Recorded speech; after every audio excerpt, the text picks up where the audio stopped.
Olá, meninos do primeiro ano, tudo bem com vocês? Então é um prazer, não é? Iniciar essa segunda etapa. Nós vamos iniciá-la falando sobre os gases, sobre as transformações que podem acontecer com esses gases, as leis que regem essas transformações. Então vamos lá.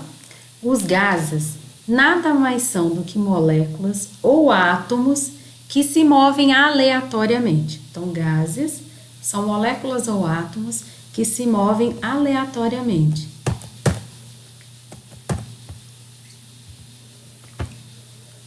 Características gerais dos gases. Os gases, eles podem ser compressíveis, ou seja, eles podem ser comprimidos em determinados recipientes, ou submetida a determinada pressão.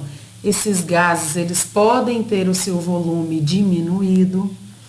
Eles podem também se associarem, formando misturas homogêneas, né? Lembrando que as misturas, diferentemente das substâncias, elas não possuem fórmula definida. A mistura ela não tem ponto de fusão, ponto de ebulição específico. Por quê? Porque, como o próprio nome já diz, é uma mistura.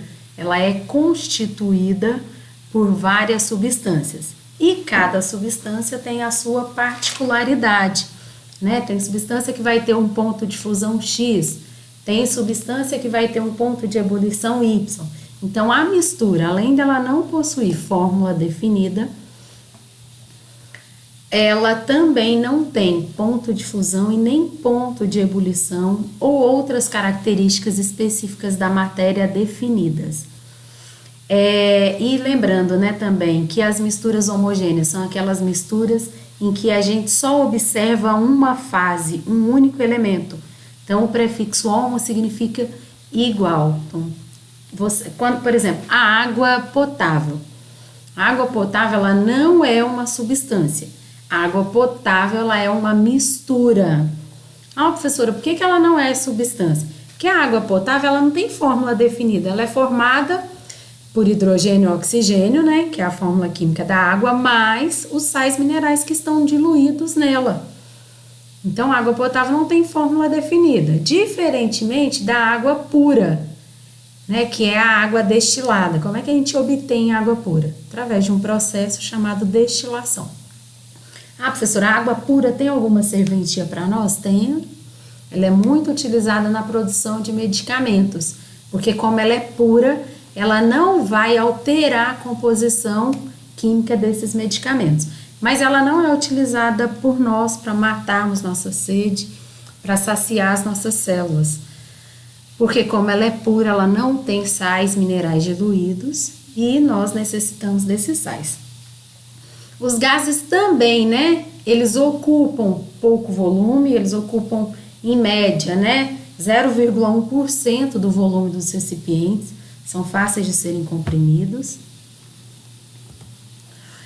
As características gerais, alguns são tóxicos, outros apresentam odor, né? Cheiro, outros não possuem cheiros. Então, olha só, quando a gente pega o CO, né, o monóxido de carbono. O monóxido de carbono é um gás altamente tóxico para nós. Por que ele é tóxico, professora? Porque o monóxido de carbono, ele estabelece uma ligação química estável com as nossas hemoglobinas, né, que são as nossas células vermelhas. Lembrando que as hemoglobinas, elas são responsáveis por transportar gás oxigênio e gás carbônico dentro das células. Qual que é a diferença do monóxido de carbono para o dióxido de carbono? Além da composição química, o monóxido é formado somente por uma molécula de oxigênio, já o dióxido é formado por duas. Então, além da composição química, nós temos também essa diferença em ligações químicas dentro do nosso corpo. O monóxido de carbono estabelece uma ligação instável, ou seja, duradoura com as hemoglobinas, com as hemácias, e o dióxido de carbono estabelece uma ligação instável, momentânea. Ele liga a hemoglobina e se desliga facilmente. Já o monóxido de carbono não, ele liga e fica grudadinho ali. Então, como ele não se desprende facilmente da hemoglobina, ele vai formando grumos na nossa corrente sanguínea, como se fosse paredes, como se fosse construindo muros dentro da nossa corrente sanguínea. Qual que é o problema desses grumos? É que essas paredes, elas se tornam empecilhos, elas impedem as hemácias de transportarem nutrientes e gás oxigênio até as outras células. Então, o monóxido de carbono ele é tóxico, porque ele acaba nos matando por asfixia. Então, cada tipo de gás tem sua peculiaridade. Coloquei alguns aí para vocês, tá? Comentei do monóxido e do dióxido, que são gases, né, que está aí mais presente no nosso dia a dia. Os gases, eles exercem pressão sobre o corpo. Então, pressão é a força de um gás exercida sobre um corpo, sobre um objeto. Existe uma fórmula para calcular essa pressão. Então, pressão é igual a força dividido pela área. A unidade de medida de pressão é PA, de Pascal. A unidade de medida de força é Newton. E a unidade de medida de área é metro por segundo ao quadrado. Então, para calcular a pressão de um gás que está sendo atuada sobre um corpo, basta dividir a força pela área atuada. Lembrando que a pressão, né, a nível do mar, ela ocupa em média 760 milímetros numa coluna de mercúrio. À medida que nós subimos, né, então à medida que a gente sobe 100 metros na atmosfera, essa pressão diminui 1 centímetro. Então, 760 milímetros correspondem a 76 centímetros. E a cada 100 metros que a gente sobe na atmosfera, a pressão cai 1 centímetro. Então, o barômetro é o aparelho utilizado para medir a pressão atmosférica. Olha lá, pressão atmosférica e o barômetro. As pressões dos gases não abertos para a atmosfera são medidas em nanômetros, manômetros, que consiste, né, num bulbo de gás preso a um tubo U. Então, de acordo com essa pressão, há uma movimentação desses gases dentro do tubo.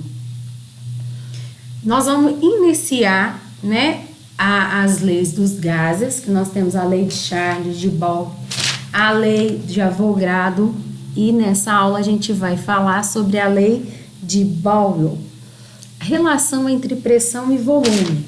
Então, o que essa lei nos diz? Que numa temperatura constante, ou seja, numa reação isotérmica, iso significa igual, térmica, temperatura.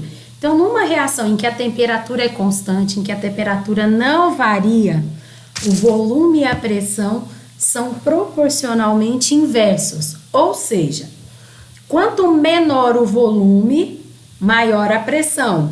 Ou, quanto maior o volume, menor a pressão. Recapitulando, a lei de Boyle nos diz que numa reação isotérmica, ou seja, em que a temperatura é constante, o volume e a pressão são proporcionalmente inversos. Ou seja, quanto maior o volume, menor a pressão. Quanto menor o volume, maior a pressão. Então, galerinha, nessa aula é só.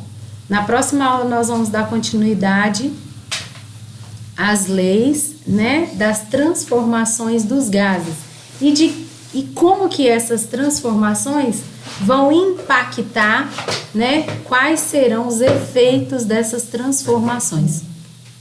Até a próxima. Fiquem com Deus.